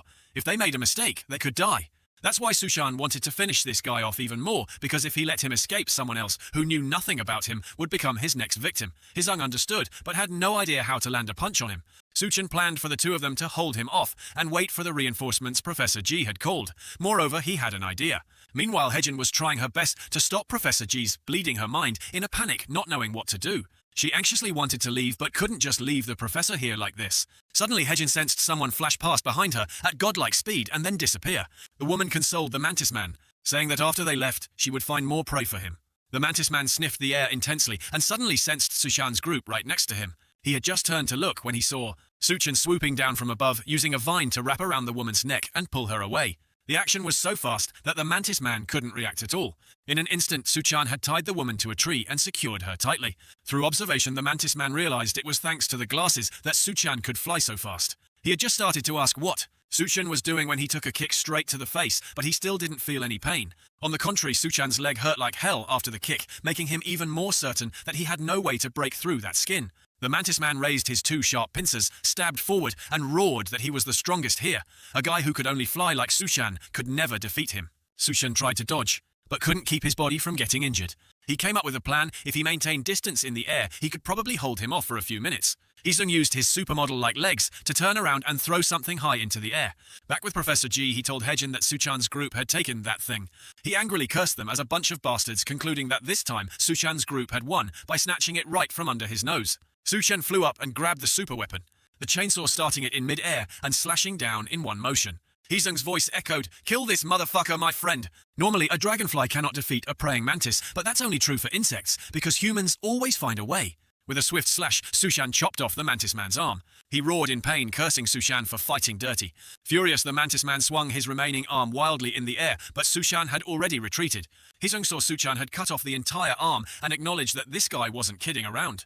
The mantis man, furious, didn't care much and slashed forward, questioning if Suchan dared to see him as prey. Just then the chainsaw wouldn't start, and Suchan could only use it to block the attack. One person slashed with all his might, the other blocked with all his might. After a moment of struggle, the mantis man suddenly bent down and slashed upwards, taking a powerful blow the chainsaw. Blade shattered and hit Sushan in the eye. Not stopping there, the mantis man smashed the chainsaw to pieces, concluding that without a weapon, Sushan could only run just like last time. While Sushan was at a loss, Heesung kicked the mantis man dozens of times from behind. You think you're so tough talking big with only one arm? The mantis's sharp pincer swung straight at Heesung's face. To balance unrestricted reproduction and the growth rate of living species, Mother Nature came up with a harsh solution. That is, species that can unilaterally crush their opponents always have overwhelming power. This also means their natural predator is the god of death. The mantis man pinned Heesung to the ground with one foot and spread his arm to catch Suchan, who was trying to help. His delighted expression showed he found this hunt incredibly interesting. Suchan was cut by the pincer bleeding and couldn't accept that after doing so much, he was still outmatched by the mantis man. The mantis opened its mouth as if from a horror movie, about to take a bite out of Suchan, when suddenly an explosion occurred, sending him flying into a tree trunk. Suchan saw a muscular figure in front of him chiding him for talking big, only to get beaten up. The newcomer was none other than Professor G, and the explosion just now was caused by him punching the ground. The white smoke still hadn't completely dissipated. Suchan remembered the scene of him being impaled and couldn't help but wonder how he had recovered. Professor G told Suchan not to worry because he had received some treatment from the reinforcements. On his chest, where the fatal wound had been, there wasn't even a scratch now. It was lucky that woman was there, allowing him to follow. Heesung's footprints arrived just in time. Before that, he was worried the two were already buried, but it seems the praying mantis guy had taken a terrible beating. To face a natural enemy and do so well, especially as just a new student, Professor G acknowledged that Suchan had proven himself. Turning to the praying mantis guy, Professor G said he was just lucky to break through with one hit earlier, but now he could only dream. The praying mantis guy, without any fear, madly rushed forward, feeling that more people would only make him eat more. Professor G frowned, congratulating him for ruining his first class of the second semester and piercing a body with that cheap trick. For this, he would definitely pay him back with both principal and interest. Professor G's arm was seen continuously emitting white smoke, waiting for the praying mantis guy to strike down. This scene made Suchan stand dumbfounded, staring. The bombardier beetle lives up to its name. This insect has a unique ability. The bombardier beetle can mix chemicals in its body to create heat. When fighting predators, it can spray a mixture of those high-temperature chemicals, creating an explosion. Professor G clenched his fist and launched it straight at the praying mantis guy's face with the explosive fist technique. With a bang, a dazzling light and a storm spread out between the two, radiating all around. After the smoke cleared, the praying mantis guy fell while Professor G still stood tall and firm on his feet. After this one move, the praying mantis guy's eyes turned white, his whole body was scorched, and his life status was unknown. Professor G told Suchan, this is what happens to those who use jungle juice. They call it the insect complex, which is the true potential of insect humans. Suchan's whole body trembled, wondering to himself if this was the name of the insect power. A huge explosion just happened. The praying mantis guy was knocked unconscious in one punch. Paying close attention, Suchan saw Professor G's arm trembling violently, realizing it was a side effect that came with the power. As if reading Suchan's mind, he asked if he thought this was someone else's problem. This is the price he had to pay for using the complex too recklessly in the past, causing it to deteriorate to an irreparable state. He reminded Suchan that if he didn't want to end up like him, it was best to fully master the complex's power as soon as possible. After that, the incident ended and the group returned safely, although not entirely unharmed. Suchan was bruised all over with a fractured ribcage. Heesung was poisoned by a bee, his face bruised. Despite that, Suchan breathed a sigh of relief as Professor G let the incident of failing an expulsion slide. Heesung overheard that they would continue to lock up the praying mantis guy and increase security many times over. What made Suchan uneasy was that they had lost track of the masked woman who released the praying mantis guy. Although Hajin said the two were great for holding off the praying mantis guy, Suchan actually felt he couldn't do anything on his own. So following the professor's advice, he was trying to make the complex's power his own as soon as possible. That night while sleeping, Heesung suddenly sat up in bed. His eyes were vacant as if soulless. On his neck there was still a mark from where the ant-headed woman had injected him with heroin. Just like that, he silently staggered into the forest and soon encountered that woman. She belongs to the emerald jewel wasp species, which can turn its target into a zombie-like state by injecting neurotoxins into the host. She caressed Heesung, guessing that the others hadn't noticed this yet. She gave Heesung a long speech, saying this place was full of hypocrisy and lies. It's like a cage that imprisons monsters, like that praying mantis guy here. Protect all insect humans. No, they can't protect anyone. At this point, she suddenly choked Heesung, intending to kill him. With a crash, Professor G struck down from above, separating her from Heesung. He knew for sure she would appear again. Putting himself in her shoes, Professor G would want to provoke by destroying what he protected, which is why he didn't treat the sting on Heesung. Clenching his fists, Professor G was confident that no matter what the woman intended to do, he could protect Heesung. This time Professor G revealed the woman's name was Singayon. At the same time, Suchan was hiding in the bushes, secretly watching. Hisung suddenly walked out, as if sleepwalking, so he followed. But what on earth was happening here? Laying Hisung down, Professor G said coldly that it had been a long time since he'd seen Singayon. It has been 5 years since she left. Suchan became more curious, listening intently and guessing if this woman used to be a student here. Professor G continued to ask how she had been lately. With the same mocking tone, Singayon said the two of them didn't come here to chat. Could this be a part of it when he asks her why she's doing these things? Professor G seemed flustered, thinking that at least this was a way to show respect to a student he hadn't seen in a long time. But if she didn't want to, he would defeat her and take Singayon back to Nest. As he spoke, Professor G clenched his fist and struck straight at Singayon, clearly showing a hostile attitude. Singayon gracefully retreated, letting out a soft, unafraid sigh. In a provocative tone, "Defeat me so cruelly." Professor G's eyes flashed with anger as he yelled, "Do you think you have the right to say that after killing 2 students and 8 staff members?" With that mood, Professor G seemed to pour all his strength into his fist and lunged forward to attack. This one punch had terrifying power, directly felling the trees in front and creating a large explosion. Singayon, completely unscathed, said that Professor G was still no match for her. At the same time, she flipped over Professor G's head, silently aiming her sharp tail at the back of his neck. Instantly, Professor G spun around and slapped the wasp's tail away, forcing her to retreat. Suddenly, Professor Ma appeared and called out for them to stop. He felt that Singayon didn't seem to welcome him and suggested she stop and leave. Nest's security agency would be there soon, so he guessed she didn't want to shed any more blood. Professor G wanted to stop her, but Professor Ma whispered that there was some leader behind Singayon. Letting her go now and tracking her later wasn't wise, because with her abilities, it was very likely more people would die. Just as Professor Ma said a moment later, countless shouts were heard. Singayon emphasized that next time she came, she would kill them all and then flee. By the time the security staff arrived, only Professor Ma and Professor G were left along with a large fire. Professor Ma said he understood Professor G wanted to correct Singayon's character because she was once his student. But being so seriously injured, it's very dangerous to go alone. Professor G tightly gripped his trembling arm and replied with a thank you. Earlier, Professor Ma had his staff secretly follow Singayon, so he suggested leaving the rest to them. As if sensing something, Professor Ma thought Professor G needed a talk. Following Professor Ma's gaze, Professor G saw Suchan, who had appeared out of nowhere supporting Hisung. Later on the way back, Suchan asked about Hisung's condition and learned it wasn't a cause for concern. Just neutralize the venom and toss him onto the bed and he'll be fine. At this, Suchan fell silent, feeling awkward. Professor G spoke up, telling Suchan to keep what he saw a secret, while admitting that person was once his student. After an incident 5 years ago, Singayon left the school, and they haven't heard from her since. But now it seems she has malicious intent attacking Nest, and its students making her existence a threat, but it's not yet time to announce this to the public. Suchan didn't rush to agree, but made a condition if Professor G taught him the technique he used to fight the praying mantis guy. It would also mean teaching him how to use the insect complex. Suchan had been thinking about what Professor G said to accept the insect part of himself and let go of his hatred for them. Although it was difficult today, he saw his weakness, having to watch helplessly as Hisung was taken away. If it weren't for Professor Ma, both of them might have been killed by the praying mantis guy. Suchan's eyes were full of determination. He wanted to get stronger and expressed his desire to learn, even if he didn't know how. Professor G gritted his teeth and chuckled to himself, thinking, is this a deal?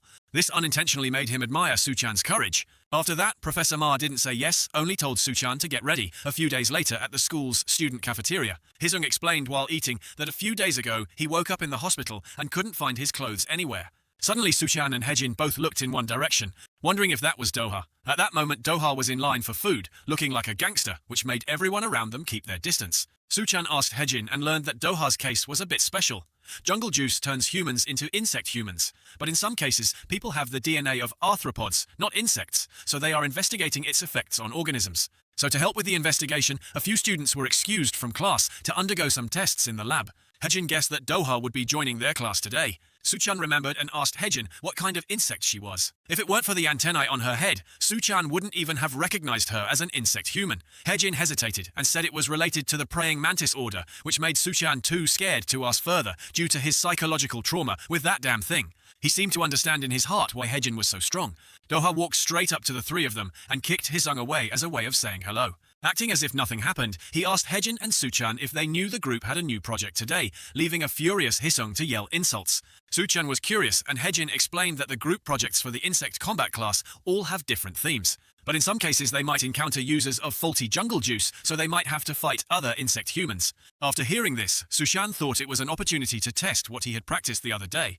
Hejin continued saying the teams were divided into groups of 4 by the professor. As expected, Suchan was in the same group as Hejin's crew, which made him very confident, guessing that with such pro VIP members, everything would be easy to handle. A few days later, it was raining cats and dogs. Professor G was working out in the gym when a staff member came in to report an emergency. The male staff member said he had just received news about the group project of Team A4, who were located, and while on their way to a location, one of the members had died. On the electronic board was a photo of Sushan's group members, which made Professor G freeze on the spot. On the faculty's lecture hall, Professor G publicly announced that this time's group project was to go outside the Nest campus to find bottles of jungle juice and bring them back. To Suchan's surprise, Professor G lectured further, explaining that because there wasn't much advertising, this thing wasn't famous, but it still had a lot of customers. Not only do normal families use it, but cyclists and campers outside also suffer from its side effects. There are also people who do challenges involving spraying various types of insects. They couldn't find the company that produced jungle juice, but it was distributed by the company Natural. But right after it was released to the market, this company went bankrupt. Therefore, everything about jungle juice remains very mysterious. The good thing is that this company is located in Gangwon province, so the consequences are mainly limited to within the province and surrounding areas. Suchan seemed to understand why this matter could be hidden, because it didn't happen nationwide. Professor G continued saying that to produce Cinderella's cure jungle juice is mandatory. Currently, Nest's biggest mission is to collect as much of it as possible, but this is also a lesson in intelligence operations and perseverance in searching for something. In total, the groups will have 1 week to scour the entire Gangwon province to bring them back here.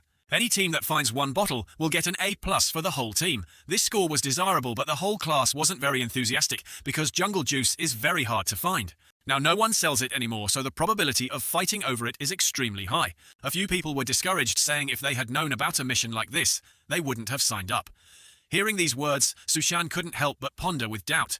And so Professor G had the whole class disperse into their groups. After leaving the school, Suchan's group also split into 2 teams to increase their search efficiency. While Hejin still didn't know where to start, Suchan was excited, feeling that becoming the valedictorian was no longer a dream. He took Hejin's hand and pulled her to a villa, saying that the jungle juice bottle used to scare him, but he still kept it, just in case. Suchan excitedly went inside the house, not expecting the mess inside. Seeing this scene, Hejin even thought it was a robbery. Sushan hurriedly rummaged through the room searching for jungle juice, but it had vanished without a trace. Suddenly Suchan remembered and quickly asked if Hejin had one. She had used jungle juice before, so he guessed she must have one. Hejin's expression darkened. She said there was no need to go to her house and turned to leave, suggesting they search inside the city. Faced with this reaction, Sushan was bewildered, not understanding what he had done wrong. After that, the 2 searched online and went to stores, but with no results. Desperation breeds thieves. Sushan even wanted to cheat, but luckily, Hejin stopped him. After a few hours, Suchan sighed in frustration, not knowing where to search next. Hejin reassessed that this mission was very difficult and suggested they take a break here. Anyway, the group still had to follow the dormitory curfew. Suchan's mood soured as his dream of being valedictorian gradually faded. Hejin suddenly asked why Suchan wanted to get rid of his wings so badly. Is it because of the girlfriend he saved at the movie theater? These words made Suchan spit out all the water in his mouth and quickly deny it. After composing himself, Suchan said that girl wasn't his girlfriend. He wanted to get back everything he had lost, but most of all, he wanted to return to a normal life. Even though Mihi pushed him away and called him a monster, Suchan didn't think she was a bad person. She was almost killed by the praying mantis guy, so of course she would be afraid of insect humans. Hearing this, Hejin praised Suchan as a strong man, but before she could finish, Suchan suddenly turned and thanked her for coming to find him. Suchan thought that if he hadn't met Hejin in that building, he might have been done for by now. Thanks to Hejin, he found a new purpose in life. Suchan wanted to say more, but was afraid he couldn't hold back his tears. Hejin replied brightly that it was lucky Suchan met her.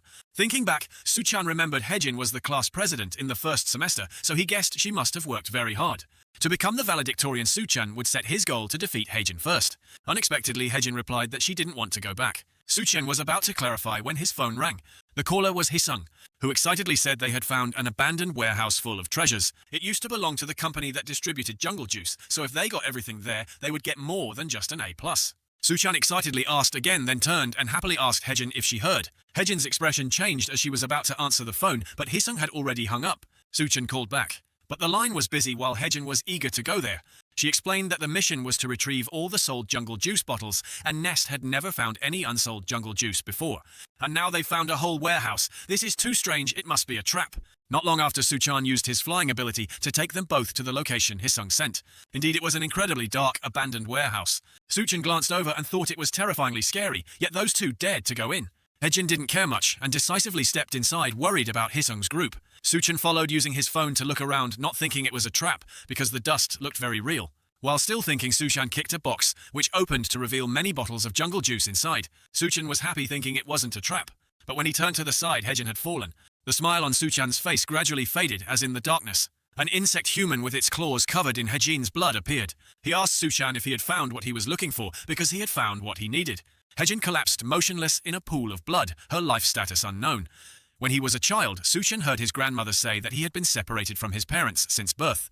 Therefore, Suchan should be used to separation, but that wasn't the case. Suchan couldn't get used to it at all. He could never get used to being separated from his loved ones. Rage welled up in Suchan's heart, and he flew straight at the insect human.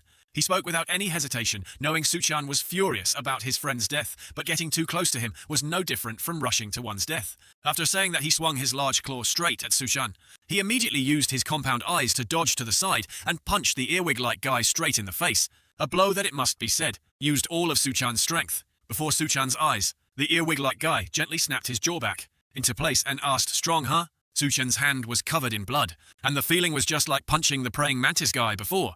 The earwig-like guy attacked while asking if Suchan had never absorbed before.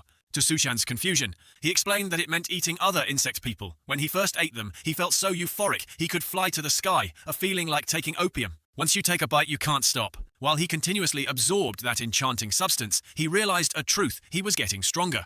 Previously, he was bound by a society where money and status were power, forcing him to struggle in every way to survive. But now he has been freed from it and is pursuing what is called true power, the pure power of a new species, and then the class society will soon collapse, helping him stand at the top. Someone told him that if he just waited in this warehouse, prey would automatically enter his den, and unexpectedly, it was true. He would eat both Suchan and Hejin, leaving nothing behind. At this point, the earwig-like guy used his pincer to clamp down on Suchan, but suddenly his arm started to tremble. Despite his injuries, Suchan used his hands to break the pincer off his body and angrily asked him if he killed Hejin for this reason. "You dog, remember my face?" The earwig-like guy used his strength to clamp down again, but Suchan had already escaped, flying down and punching him straight in the face. After taking one or two blows, the earwig-like guy managed to grab Suchan's leg and pull him back. Seeing Suchan's struggling appearance, he determined that no matter how hard he tried, the difference in their levels was too great. With these words, the sharp pincer stabbed straight down at Suchan. Suchan wanted to counterattack, but was hit square in the face mid-air. Despite that, Suchan still madly rushed forward, disregarding everything to kill this guy. Thanks to that effort, Suchan delivered an extremely powerful blow that sent the earwig-like guy flying. But unexpectedly, the hit only hurt him slightly. Suchan wondered to himself if he really couldn't hurt him. He quickly retreated, remembering the technique Professor G had taught him. Once again, Suchan rushed forward, but after a few steps, he collapsed, discovering his entire body couldn't move. Suchan's mind went blank with confusion. Then he suddenly remembered Professor G's words: using insect power without sufficient mastery would cause side effects. Facing the imminent danger, Suchan used all his willpower to control his body, but it was still useless. It seemed like he was about to die. But no, because if he died, the story would be over. Hejin, by some miraculous means, woke up and knocked away the pincer, saving Suchan. Suchan sat up and asked her how her wounds had healed. Seeing that she wasn't dead, the earwig-like guy twisted his arm and attacked again. Suchan yelled, "Danger, but Hejin, on the contrary, was unfazed and turned around to repeat Suchan's earlier question. Before Suchan's eyes, she gathered momentum and struck the pincer, sending a shockwave that spread throughout the earwig-like guy's body. Then she told Suchan to watch closely, because now she would reveal what kind of insect she was. Before becoming an insect human, Hejin was always teased by her classmates as Cockroach Hejin because she lived in a dark basement. They even went too far, recording Hejin entering and leaving her house and sharing it at school for fun. Each time that happened, a young man would step in and teach that group a lesson. With those things, Hejin could only endure thanks to her older brother, Park Jung-jin. The two of them lived in a rundown place, so the appearance of insects was very common. Hejin was extremely afraid of them, but luckily her brother always stepped up to handle it. Each time, the already cramped house became even messier because they had to rummage through everything to deal with the cockroaches. By chance, the two of them learned about jungle juice, a spray that could kill any insect. Down in this basement, it meant nothing, but for Hejin, there was still a glimmer of hope. That was before her brother died of exhaustion. He worked at a construction site just to earn a little extra money, and poverty killed him. Hejin wished everything was just a dream, but those classmates still wouldn't leave her alone. They found a bucket full of cockroaches and directly poured them all into Hejin's house. For her, this was the worst nightmare. In a panic, Hejin grabbed the jungle juice. and frantically sprayed all of it on them. Back in the present, Hejin unleashed a barrage of powerful blows, causing the earwig-like guy to struggle and roll around, unable to fight back. He didn't understand. He had clearly dealt with Hejin with a surprise attack earlier. Hejin did a flip and questioned him, "Where are Doha and Hisung?" before landing with a thud. Witnessing this scene, Suchan stood there with his mouth agape, feeling that Hejin's strength had no weaknesses. But he still didn't understand how she managed to recover when her injuries were so severe. He had thought she had lost all hope of living. Within Hejin's arms, Suchan asked worriedly. In just a few seconds, the wound on it disappeared, which surprised Suchan even more, and he asked her if this was insect power. Hejin confirmed, saying she was a cockroach insect. Just then, the earwig-like guy recovered and attacked. As he fought, he voiced his thoughts that Hejin was a filthy little cockroach, asking where she caught that insect. Was it in a cramped, dark rental room or in a sewer drain and garbage dump? The last sentence he mentioned, the basement, immediately infuriated Hejin. The two rushed straight at each other, fighting fiercely. On the ground, Suchan understood why she had hidden what type of insect she was until now. He tried to stand up, but his body still wouldn't obey. The earwig-like guy kept verbally attacking Hejin with words similar to NONO on TikTok. Oh, the poor old woman in the lonely winter. The more he fought, the more frustrated the earwig-like guy became, because Hejin's speed was too fast, so he kept missing. He told himself that no matter how fast she was, he would find a way to hit her. Remembering Suchan, he shifted his target to him. As expected, Hejin risked danger to save him, pushing Suchan away and taking a fatal blow instead. The earwig-like guy grinned, knocked Hejin away and laughed triumphantly. Suchan stared in shock at Hejin's stomach, which had now turned into a donut, and watched her fall motionless. The earwig-like guy told Suchan not to be too sad because if she hadn't become an insect human, Hejin would have died long ago. The poor in this world cannot survive. Suddenly his pupils contracted to the size of a needle as Suchan's wings in front of him suddenly flashed. The earwig-like guy's eyes widened as he asked if this was a power-up from the author. He clearly hadn't seen this thing just now. Reconsidering, the earwig-like guy was certain Suchan had never absorbed before, and the transformation occurred after the little cockroach died. The earwig-like guy seemed to understand that besides absorption, there was another method for insect humans to fully develop. Thinking of this, he drooled even more, wondering what he would get from eating Suchan, as the nutrition a predator receives varies depending on the prey. He lunged with his pincer, asking loudly, "What will happen to me?" Unexpectedly, in a flash, Suchan appeared right in front of him, and he only had time to let out a grunt before taking a direct punch that sent him flying. Suchan's expression was emotionless as he continued to fly after him, and the earwig-like guy could only raise his pincers to block. He had a clear feeling that Suchan, using jungle juice, would turn a person into a powerful monster, but their level of abnormality and intellect would only be on par with their human level. But now he couldn't feel any humanity in this person at all. Suchan angrily declared that if he didn't die today, it would be the earwig-like guy's death anniversary. If he didn't become food, then he would be the food. A wave of ferocity spread out, terrifying the earwig-like guy. Suddenly, his body was grabbed by Suchan's pincer, thrown high up, then his face was grabbed and slammed straight onto the concrete floor. The terrified earwig-like guy still tried to open his mouth and call Suchan a blockhead for not paying attention to what was behind him. Indeed, his pincer had circled behind Suchan for a sneak attack, but he never would have dreamed that Suchan would use his mouth to bite it off. A dragonfly's weapons are not just its wings and compound eyes, but the power it uses to catch prey is its teeth. One bite from Suchan directly bit off one side of the pincer, making the earwig like guy sweat bullets. Every day, Professor G trained Suchan's physical strength, trying to reduce the side effects of the complex. Then he moved on to the theoretical lesson of the insect's attitude posture. Attitude posture means attitude and posture. The primitive instincts of animals will affect humans. Human rationality can control it, but only for a moment before animal instincts become stronger. Therefore, everyone contains the power of an insect and can unleash even greater strength. The reason for controlling attitude posture is very complex. It's not because instinct is lower than reason, but because of which state is completely dominant. When the thread of reason breaks, that's when animal instinct takes over, because reason can be devoured. The earwig-like guy's eyes widened, sensing that Suchan was now completely different from before. He pursued the primitive power of creatures, until now constantly searching and hunting for prey, but today he chose the wrong prey. The pincer was slowly torn apart, causing him extreme pain. Suchan, in a state of fury, threw it behind him and continued to tear it into small pieces completely, without any rational thought. The earwig-like guy cried out in pain and begged, but it only made Suchan more ferocious. He opened his mouth and bit down on the pincer, tearing it to pieces like a wild beast tearing apart its prey.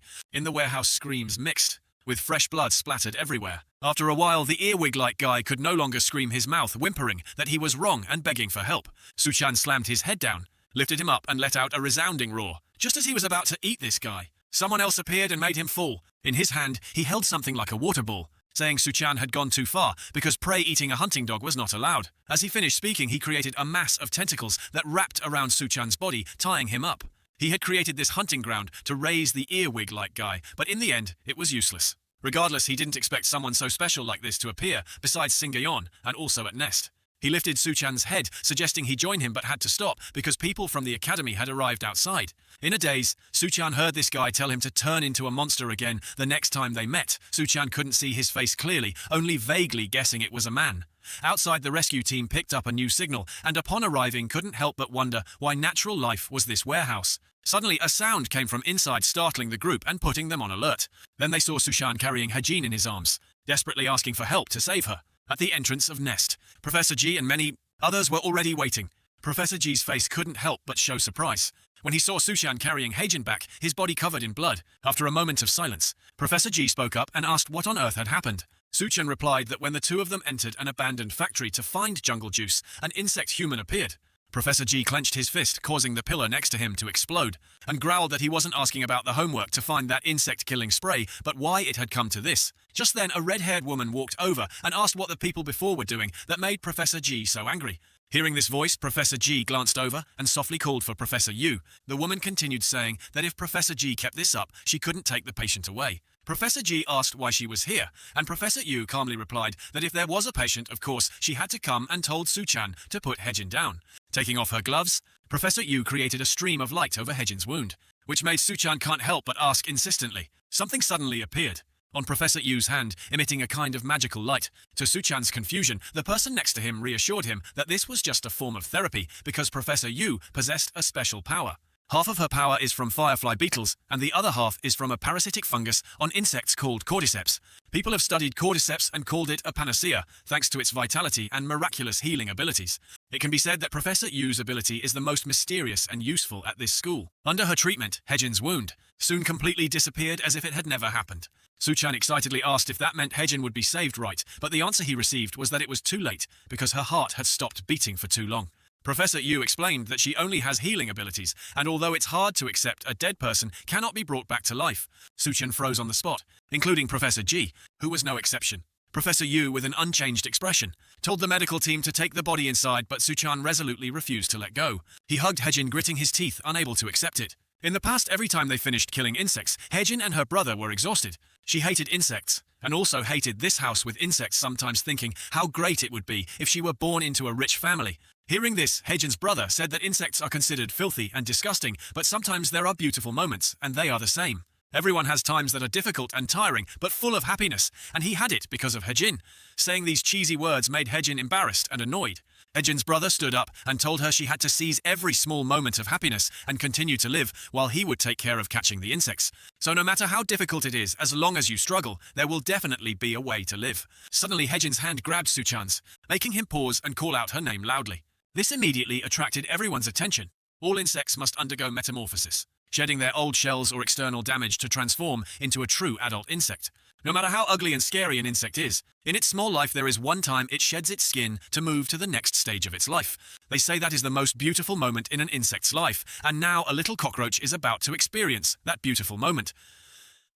Hejin looked at Suchan as if she saw her brother, which made her get lost in thought, and only then did she realize it was Suchan and froze. Suchan didn't reply, only hugged her tighter, shedding tears of happiness, feeling so lucky. Not long after, Suchan was in the hospital and met Hisung and Doha again, wondering where they had been all this time. If Hisung remembered correctly, they were in another section of that warehouse when a violent tremor suddenly occurred. All the shelves there collapsed, trapping the two of them in the mess for several hours. Understanding this, Suchan felt they were lucky to be alive and didn't tell them what happened there. Suchan remembered and quickly asked if they had found any jungle juice, but unexpectedly all the sprays there were fake. Despite coming back empty-handed, Suchan still felt lucky that the homework deadline hadn't passed yet. Next, Suchan asked them how they found that abandoned factory when it was deep in the mountains. Hisung recalled that when they were asking around, a passerby told them. This person's style was a bit special, with white hair with a faint purple tint, and it seemed they also wore earrings. At the same time, this person had returned to some laboratory. Seeing him, another person jokingly said it was amazing he didn't drown in that drop of water. Then the young man recounted that the cleaning beetle they created had died, but he didn't expect there to be so many ambitious people in Nest. As he finished speaking, he burst the water bubble on his head, and as if it were familiar, the other person handed him a towel. Looking at this person's expression, it seemed he had found someone else he wanted to bring here. and this young man is the breeder with unknown information. He told the other person to contact the two spies they had planted in Nesty, only to find out the water beetle had been dealt with and the other one was hiding among the first-year students. The breeder, unfazed, wanted to do something very interesting. After that, Suchan's group continuously searched for jungle juice, but after a month, they hadn't even found a shell and the homework deadline had passed. Sitting in class, Suchan was trembling like a leaf after being empty-handed for a whole month. Professor G announced the results. No group found jungle juice, which only made the students more dissatisfied, questioning Professor G on how he wanted them to find it. Realizing everyone had the same bad results, Suchan even thought to himself that he was lucky. Unexpectedly, Professor G said it was natural that they couldn't find it, which stunned the whole class. If he knew where it was, he would have sent people to get it long ago. He stated that this assignment was just a process to train observation and gauge the students' diligence in searching. He knew this assignment was difficult, but Nest currently desperately needs jungle juice as the number of vials has dropped to only 23 this year. The reason is that besides Nest, there is another insect-human force targeting jungle juice for evil purposes. They are carrying out a plan to turn innocent, ordinary people into insect humans. Currently at Nest, there are quite a few of their victims who were hybridized from dangerous aliens. Recently, they have started to target Nest openly, so he will change the learning method from previous years. To put it bluntly, from now on, the students will no longer study this subject, but will immediately leave the classroom. This war represents a world where the big fish eats the small fish, and it can be life-threatening. That is, there might be seriously injured people like Group A in this assignment, or similarly, students might be killed. He knew someone who had stood on the brink of life and death and returned, so everyone must be mentally prepared to fight for their lives in this battle. After he finished speaking, every student showed confusion, worry and even fear. Meanwhile, Suchan stood up and asked if fighting these dangerous enemies would count towards their performance score. The entire class's attention turned to Suchan as he did something no one expected. Professor G confirmed, saying the total score, high or low, depends on the level of danger, so if anyone does well, they can be at the top of the entire department. When he missed Professor Ma's class and joined this one, Suchan thought he no longer had a chance to be at the top of the department. The higher the risk, the higher the achievement, which made him very satisfied. When he heard the news that the kid and the water beetle guy were dead, Hisung was very scared, but he had to overcome the limits of this dog-eat-dog world and beat them to a pulp. Beside him, Doha was even more enthusiastic, eager for a real fight. Following this lead, the morale of the other students rose in unison, dispelling the fear in their hearts. Although every year Hejin heard words of determination from the first-year students, those were just empty words when their lives weren't threatened. Many students have dropped this course because of the risk of injury, so she was quite satisfied with this batch. Even when facing the risk of death, not a single one backed down. Then Professor G ended the class, announcing that a special lesson would begin next week.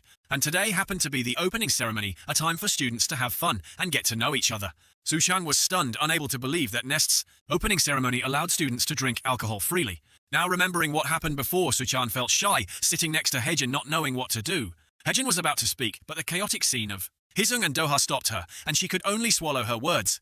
Doha, drunk, choked Hisung for fun, constantly demanding more alcohol. Everyone around knew not to mess with Doha, because when he was drunk, he was even crazier than usual. Opening a can of drink for Hisung, Suchan asked if he liked Doha, because the two seemed very close. Hisung cursed Suchan, saying he was crazy, and retorted that he and Hejin were the same. Doha was so drunk she couldn't even open her can of drink. Suddenly, a male student walked over, did it for her, and then suggested they go out for a drink. And this was Jun Young, a first-year student in the Beneficial Insects department. Suchan wondered who he was, while Hejin vaguely felt she had seen this person before. At first, Doha seemed annoyed, but then she clung to Jun Young, blaming him for being late, and happily waited to go out. He vehemently denied it, but Suchan saw the bitter look on Hisung's face at the sight of Doha being friendly with another guy. Suddenly, Jun Young glanced over, which made Suchan freeze as he realized something. Lee Jun Young went to a secluded place, thinking that this matter hadn't been exposed yet.